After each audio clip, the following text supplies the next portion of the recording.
الرحمن الرحيم مالك يوم الدين إياك نعبد وإياك نستعين اهدنا الصراط المستقيم صراط الذين أنعمت عليهم غير المغضوب عليهم ولا الضالين آمين يا رب العالمين.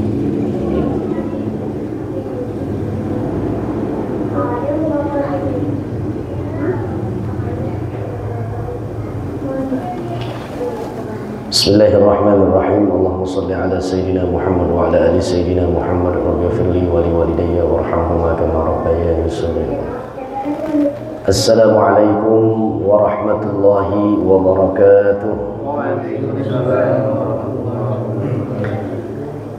Alhamdulillah. Nahmaduhu wa nasta'inuhu wa nastaghfiruh wa na'udzu billahi min shururi anfusina wa min sayyiati a'malina man yahdihillahu fala mudilla lahu wa man yudlil fala hadiya lahu. Thumma assalatu wassalamu ala Rasulillah sayyidina Muhammad ibn Abdillah wa ala alihi wa ashabihi wa mawalah. La hawla wa la quwwata illa billah. Subhanaka la ilma lana illa ma 'allamtana innaka antal alimul hakim. Allahumma arzuqna fahman nabiyyin wa hifdzal mursalin wa ilhamal malaikatil muqarrabin bi rahmatika ya arhamar rahimin. Amin ya rabbal alamin. Amma ba'du, ma'asyiral muslimin, Bapak, para jamaah sekalian, para pecinta ilmu, para pengagum Rasul, para penikmat beramal saleh di dalam rumah Allah, Musalla An-Nur Syafa'ah yang sama-sama kita cintai ini, mudah-mudahan kita dan keluarga kita senantiasa dalam lindungan Allah Subhanahu wa taala. Amin ya rabbal alamin. Bersyukur kehadirat Allah Subhanahu wa taala atas limpahan rahmat dan berkah serta kenikmatan yang Allah tumpah ruahkan pada kehidupan kita. Mudah-mudahan Allah lestarikan dan Allah langgengkan kenikmatan tersebut. Satu di antaranya adalah nikmat kita kembali dalam duduk majelis ilmu, tambah pemahaman kita tentang ajaran agama Islam. Mudah-mudahan hidup kita semakin berkah karena ilmu, ibadah kita diterima oleh Allah Subhanahu wa taala lantaran ilmu, dan mudah-mudahan tips-tips untuk masuk ke dalam syurga yang kita ketahui dari ilmu, mudah-mudahan itu akan kita gapai dan akan kita capai sehingga masuk kita ke dalam syurganya Allah juga karena lantaran kita mendapatkan ilmunya Allah Subhanahu wa taala.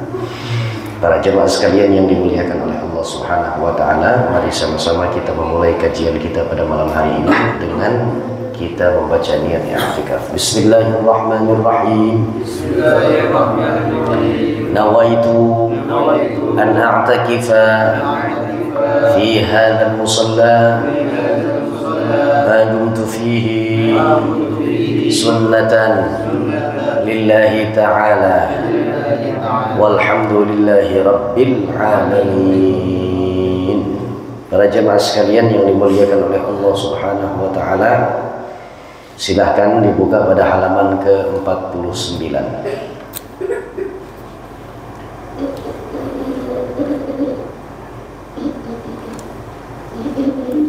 Nomor urut hadis yang keberapa?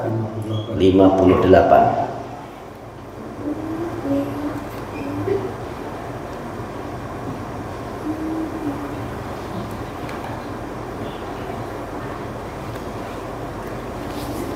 Kita baca bareng-bareng hadisnya. Bismillahirrahmanirrahim. Qala Rasulullah sallallahu alaihi wasallam, idza aradallahu bi'abdihi al-khaira ajjala lahu al-'uqubata fid dunya wa idza aradallahu bi'abdihi asy-syarra amsaka anhu bidhanbihi hatta yuwafa bihi yaumal qiyamah. Rawahu at-Tabrani an Ammar ibn Yasir.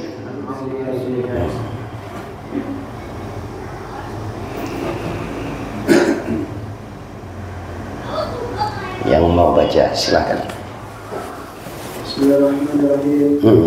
Qala Rasulullah sallallahu alaihi wasallam, "Idza faradallahu fi 'abadi al-khaira ajala lahu al-uqubata fid dunya wa idza aradallahu bi'abdihi asyara amsaka anhu bidhambihi hatta yuwafa bihi yawmal qiyamah."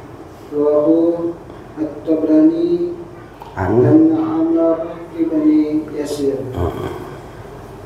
Apabila Allah menghendaki kebaikan bagi hambanya, maka dia menyegerakan hukuman untuknya di dunia.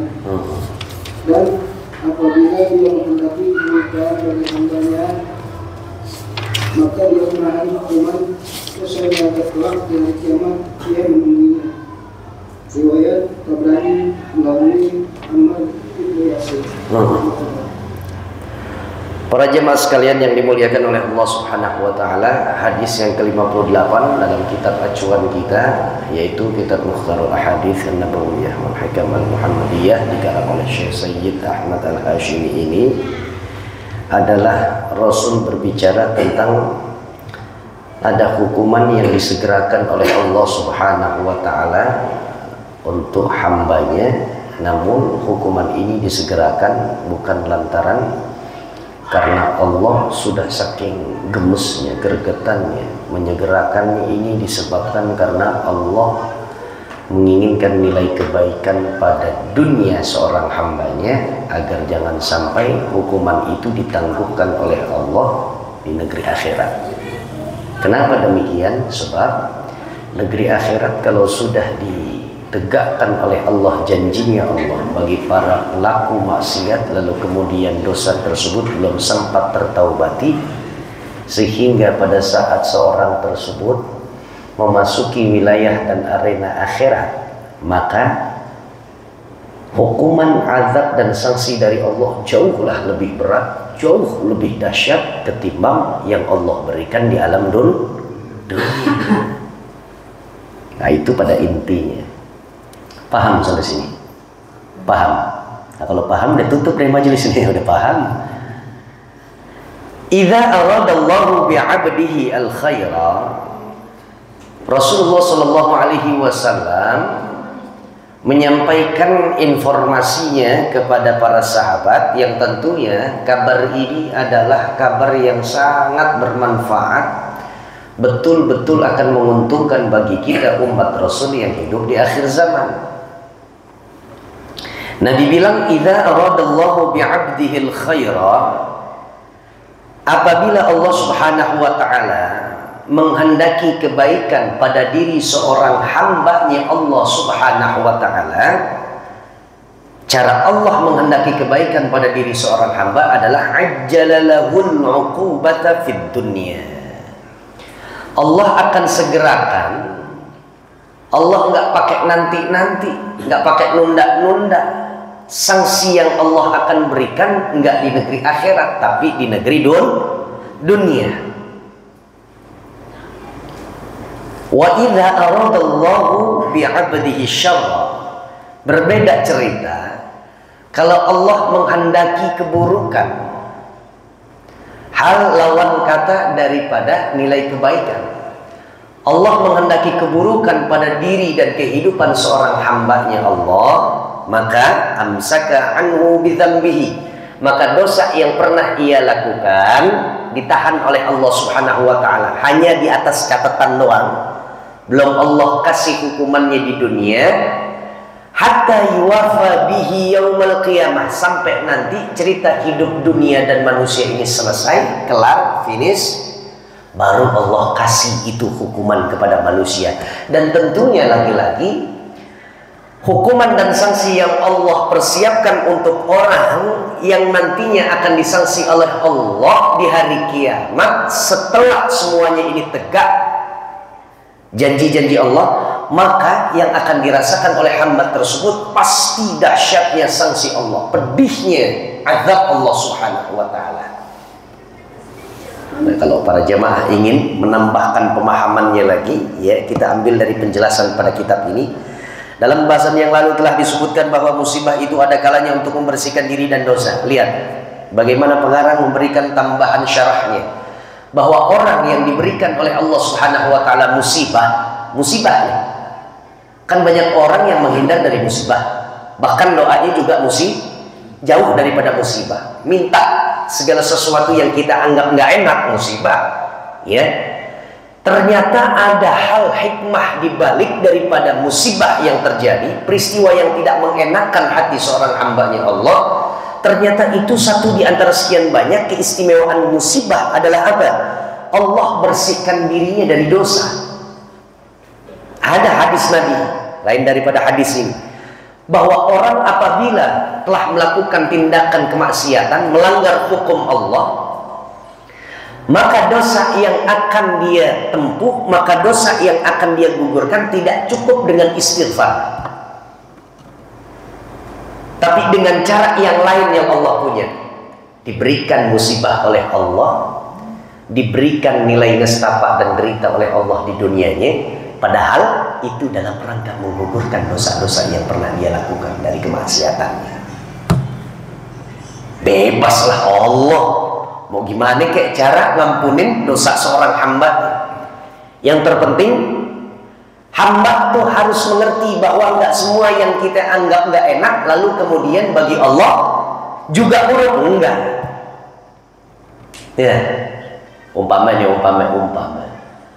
orang yang bertahun-tahun dia dulang harta bendanya dari kerjaannya dia yang kacau, di tempatnya nggak halal, caranya juga cara setan bukan cara Allah, terus hasilnya juga hasil yang hitam-hitam bukan yang putih-putih, nggak ada jernih-jernihnya, nggak ada bening-beningnya, semuanya runyem pokoknya hasilnya.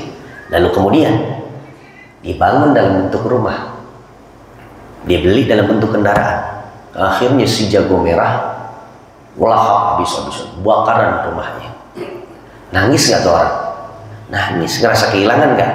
Ngerasa kehilangan. Kata dia, kata Allah, gue beresin lo semuanya, daripada akhirnya nih semua harta benda lo ini yang gue tumpuk nanti fatukwa biha jibahuhum wa junubuhum wa zuhuruhum. Ada di dalam Al-Quran begitu.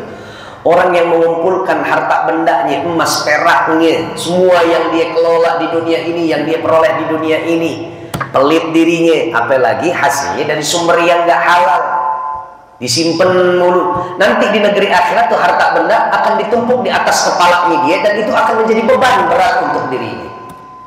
Sementara di dunia Allah kasih cobaan, kebakaran rumahnya. Kalau ada kebakaran, itu cara Allah untuk apa? Membersihkan dirinya dia dan juga harta benda yang dia dapat dari lubang-lubang yang nggak benar, dari lumbung-lumbung yang Allah nggak ridho. Setelah itu pesannya Allah baru nih hikmahnya. Makanya setiap kita pandai, kita harus bijak. Setiap sesuatu yang terjadi, tidaklah peristiwa itu terjadi disodorkan oleh Allah pada cerita dan kisah kehidupan hamba-hambanya, maka setiap kita harus mencari apa maksud dan pesannya Allah, apa hikmah dibalik ini semua, yang Allah kepengen apa sih dari gue gitu.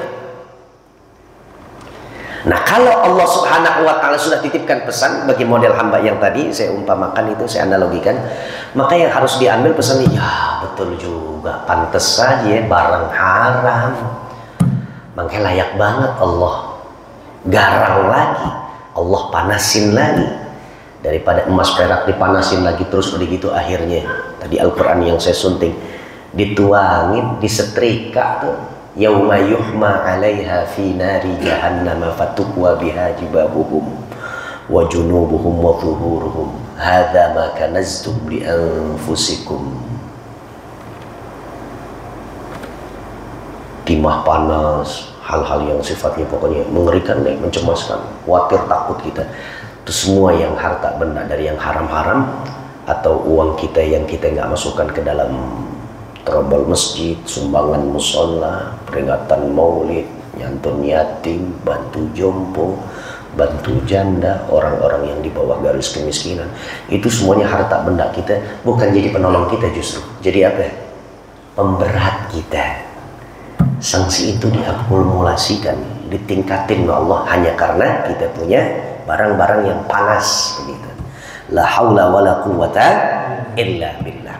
Nah, hukuman yang disegerakan ini di alam dunia dalam rangka Allah sebenarnya sayang. Allah ingin menanamkan nilai kebaikan. Artinya begini, ada nilai ukubah atau sanksi yang Allah kasih dan kirimkan kepada manusianya Allah, tapi manusia juga dikehendaki baik oleh Allah Subhanahu wa taala.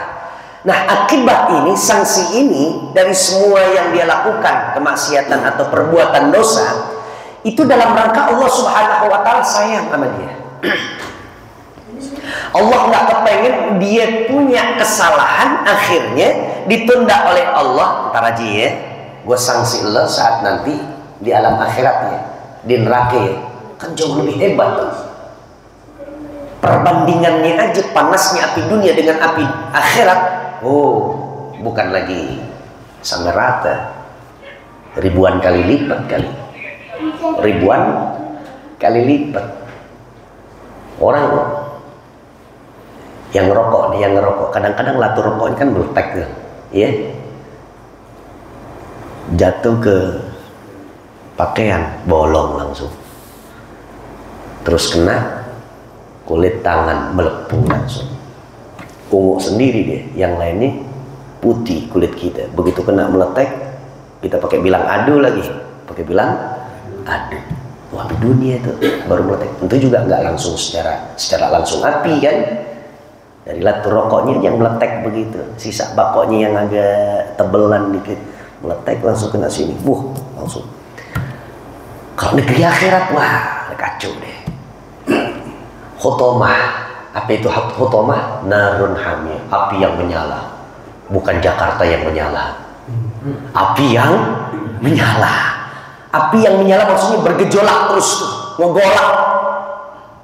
Kalau kita mau bikin kopi kan kita seduh dulu tuh, jerangin air kan, di panci. Kalau masih tibang-tibang doang, buih-buih kecil doang tuh, keletak-keletak belum matang tuh namanya, ya nggak? Tunggu sampai gimana? Godok apa lagi bikinin kopi ya, pakai air dispenser aja. Payah itu, pakai air dispenser, ya? Pakai air yang beneran dong. Kopinya pakai piring tatak, ada tutupannya di atas, resmi itu baru ngopi, iya nggak? Ngegolak tuh. Kalau orang ngelihat ada api yang ngebakar satu wadah, lalu kemudian dari hasil bakarannya, unsur panasnya di atasnya udah ngegolak. Nah, gambaran daripada Al-Quran, api neraka itu baru dinyalain beberapa detik aja, baru mulai di atas tumit orang, di bawah telapak kakinya orang, otaknya udah mendidih. Coba bayangin gimana. Makanya kalau ada orang mintanya begini, Allah, jangan sampai ya Allah, Kau berikan sanksi kami ya Allah di dunia ini ya Allah, tangguhkan aja nanti di negeri akhir. Bodoh tuh orang, bodoh demi Allah, bodoh.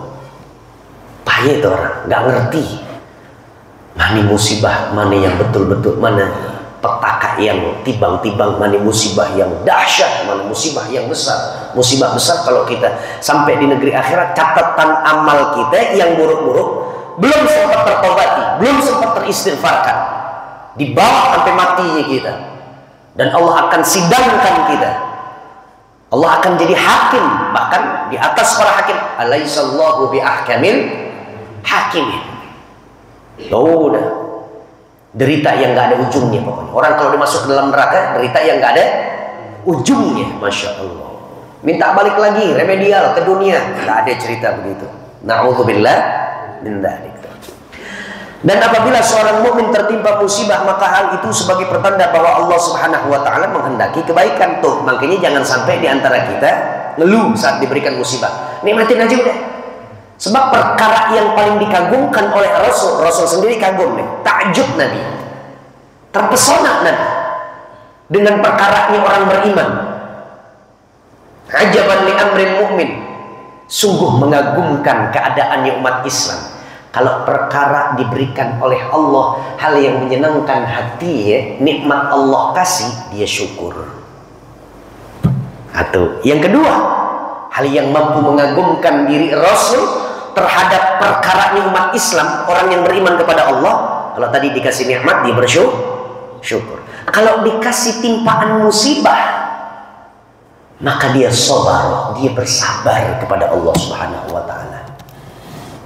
Banyak orang yang menghindar, tadi saya bilang, banyak orang yang menghindar, bahkan dalam doanya jauhkan dirinya daripada perkara yang dia nggak kepengenin.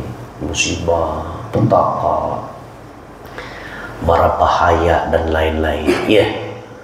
Sementara ada musibah, di mana musibah itu mendatangkan hal-hal yang paling kita nanti-nantikan sejatinya.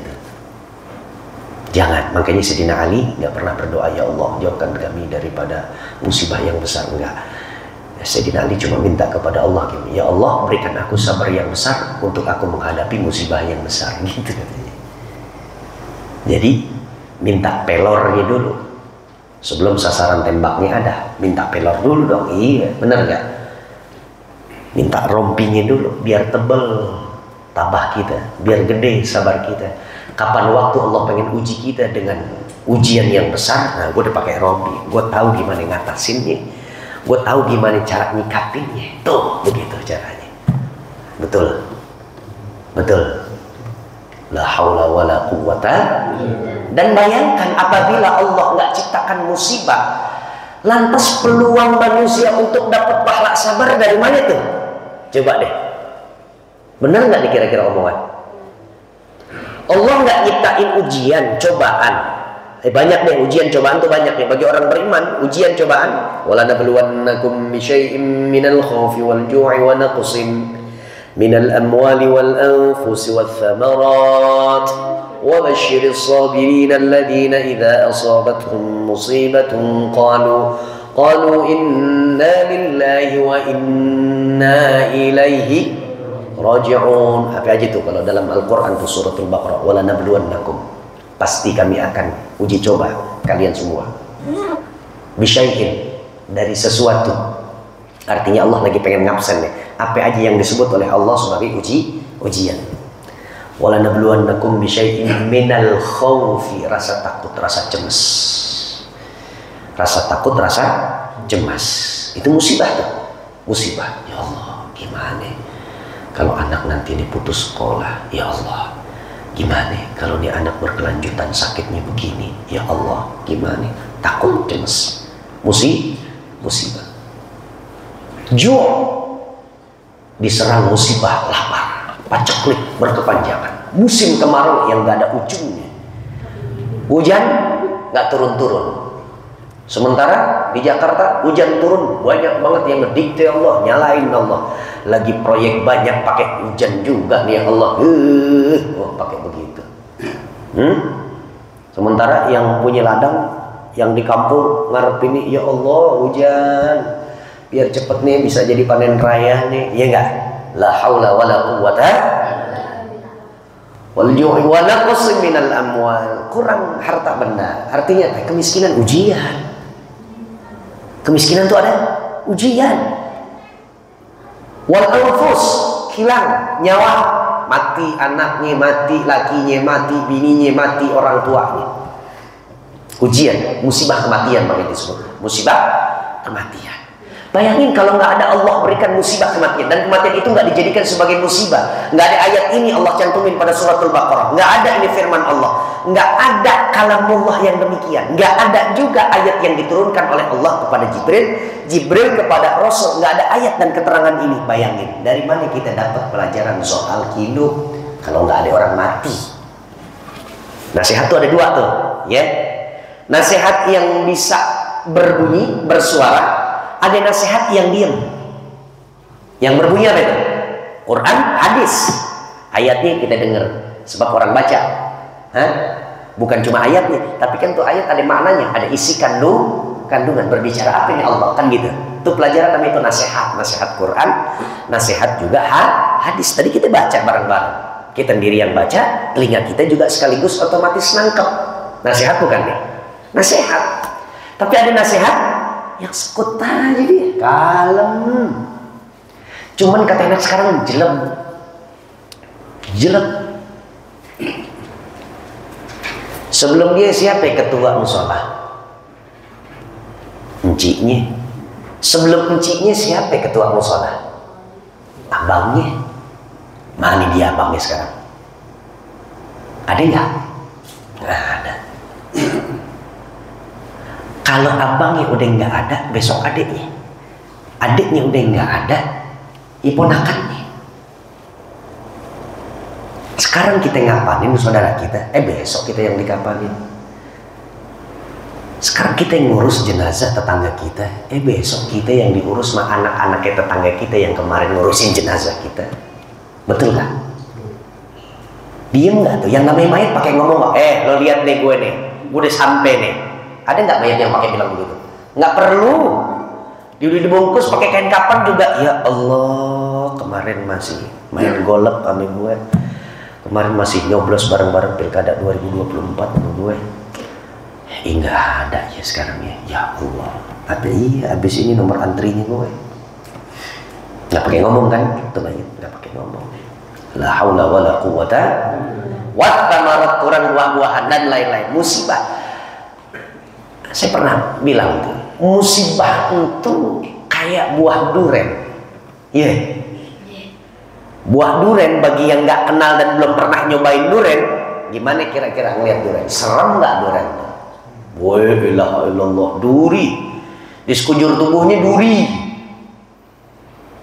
Mau nggak dikasih duren? Mau. Aneh kasih duren, tapi lo tangkap, gue yang lempar. Ngeri.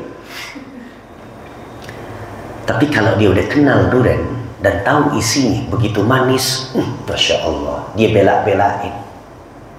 Ayo sini, gua kasih nih. Iya, dikit durinya, mencep-mencepnya dikit, kita pegang begitu. Ada rasa sakitnya. Begitu sampai di rumah, kita tahu uratnya di mana, kita belah, bengkek, makan, kenyal-kenyal. Enak nggak? Nah, musibah aslinya begitu. Berapa banyak di antara kita dulu nangis kejar-kejaran, udah kayak anak kecil, persis kayak nggak punya Tuhan. Kemarinnya kita akhirnya ngetawain beberapa tahun yang lalu, yang dulu kita ya payah banget gue dulu, pernah nggak ngerasain begitu? Nah, itu maksudnya. Paham sampai sini? Kalau udah paham kelar nih, udah nih selesai. Alhamdulillah, ya udah selesai deh.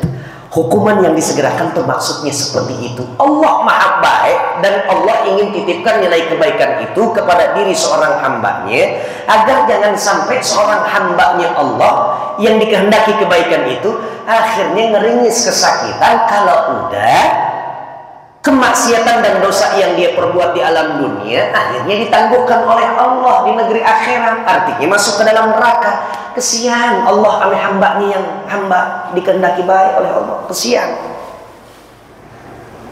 Kan model proses yang namanya di neraka itu diangkat di dalam Al-Quran itu, kullama nadijat juluduhum baddalnahum juludan ghairaha liyadzuqul adzab. Ini serem. Orang kalau disiksa oleh Allah Subhanahu wa taala bukan saban hari, saban waktu namanya. Digebugin sama malaikat, dikasih godam dari besi yang gede, lebih-lebih dari Thor. Tahu nggak? Yang martilnya Thor, tahu kan? Digebugin sama Allah, sama petugas-petugasnya Allah, hancur tulang belulang kita, sampai nggak bisa lagi kita berdiri. Udah ampunan kita sama Allah, udah bilang udah ya Allah cukup, ya Allah cukup, ya ampun ya Allah, tobat. Nggak ada kata tobat, udah nggak keluar lagi deh kata taubat begitu. Orang ini tempat apa namanya penyiksaan, udah namanya neraka. Begitu kita udah mati lagi, hancur tulang belulang kita, akhirnya disetting lagi sama Allah, disusun lagi pala kita, badan kita, terus kemudian tangan kita, kaki kita, untuk diapain lagi? Digebukin lagi, liyadzuqul adzab, untuk berkali-kali lipat ngerasain gimana sakitnya digebukin di dalam neraka. Dikira cuma sekali kayak begitu, udah selesai digebukin. Nah, enak kan? Enak. Ya Allah, ya kata Allah begitu. Iya ya Allah, udah habis itu istirahat. Nggak ada neraka istirahat, nggak ada. Begitu orang-orang yang ada di dalam neraka, begitu juga orang-orang yang ada dalam surga. Tapi bedanya nggak ada yang adu-aduan dalam surga, nggak ada. Adanya amboy nian, duhai nikmatnya. Nggak ada yang bilang udah ya Allah udah sampai enak makan durian ya Allah. Di dunia nggak pernah sempat beli durian, nggak ada duitnya buat ke Kalibata steak pie, beli durian udah nggak ada duit ya Allah. Begitu sampai di surga, ngancem, namanya juga orang ngancem kan, duren yang datang-datang yang anak-anak kecil pada meninggal dunia sebelum akil baligh. Yatufu alaihim wildanun mukhalladun bi akwabi wa abariq wa ka'sin min ma'in. Surah apa itu? Al-Waqi'ah. Ya. Tuhan, ya anak-anak yang kecil nih, jadi pelayan-pelayan surga, waitersnya para penghuni surga, bukan haters, waiters. Pelayan. Baru pengen nanya, Bang Mama, paham nggak kira-kira waiters ya? Bawa-bawa baki itu, bawa-bawa nampan tuh, iya nggak? Nih, mau Pak Mama, doain mudah-mudahan jadi ahli surga. Mau Pak Mama, iyalah orang ngurusin musola. Lo pada enak sholat di sini, yang nyalain ini, yang nyalain itu, yang keluarin ini, keluarin itu, begitu. Pegang kunci kan Bang Mama ya? Subuh siapa yang buka nih? Gantung. Oh gantung, ada. Kalau masjid musola yang lain, kalau bulan merebut masuk, jamaah nggak bisa masuk. Ya, insya. Bang Mama mau nih, tuh. Oh mau yang ini, dikasih ini, duren ini bawor, duren bawor, yang Petrus, yang Medan begitu. Pak Mama bilang enggak, musangking kata dia. Iya, montong musangking. Yang gedenya kayak anak balita lagi jongkok, gede kan? Maunya musangking. Iya. Dikasih lagi, berkali-kali. Terus pakai bilang begini lagi, kebanyakan duren nih, gas naik, nggak ada rasa begitu. Buang air aja nggak ada MCK di sorga. Betul nggak? Semuanya habis-habisan kita nikmat, orang neraka habis-habisan anjuran. Bener, masya Allah. La haula wala quwata illa billah.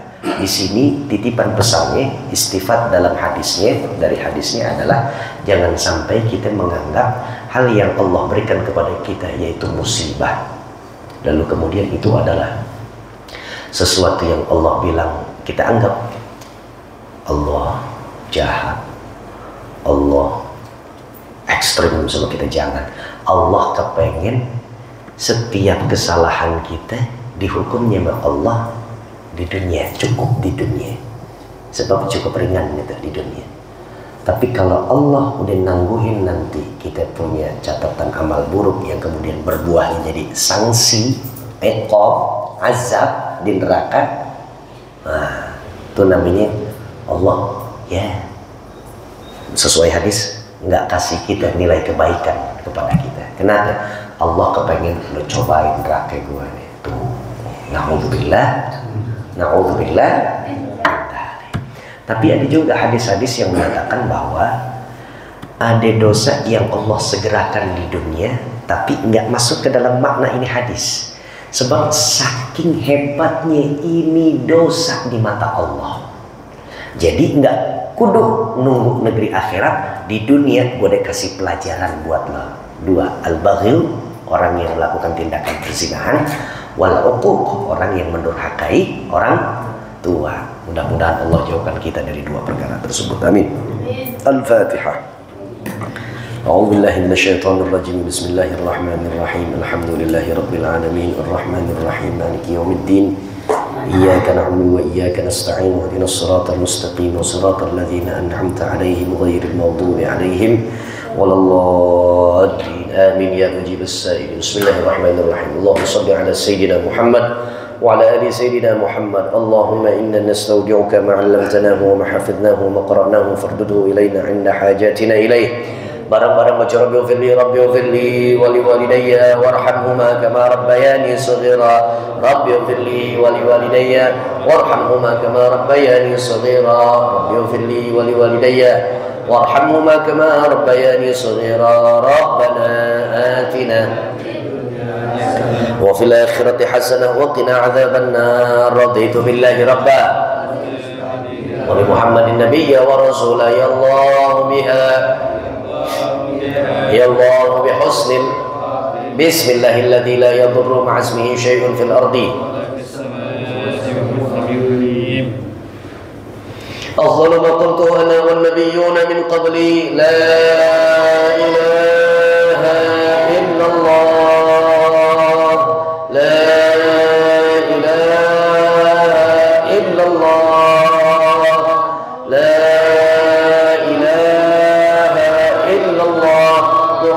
Rasulullah sallallahu alaihi wasallam kalimatu haqqin alaihi nahyi wa نموت وعليها نبعث بها إن شاء الله تعالى من الآمنين. وصلى الله على سيدنا محمد وعلى آل سيدنا محمد والحمد لله رب العالمين. ثم السلام عليكم ورحمة الله وبركاته. يا ربنا اعترفنا بأننا اعترفنا وأننا أسرفنا على فأسرفنا فاتب علينا توبة تغفر لكل حوبة واسترنا العورات وآمن الرعاة واغفر لوالدينا ربي ومولودينا والآل والإخوان وسائر الخلان وكل ذي محبة أو إيرة أو صبة والمسلمين أجمعين ربي يسمع فضلا وجودا منانا باحتساب منا بالمصطفى الرسول أحضر كل سون صلى وسلم ربي عليه عبد الحب وآله والصحب عداد نصف الصب والحمد لله في البدء والتنادي.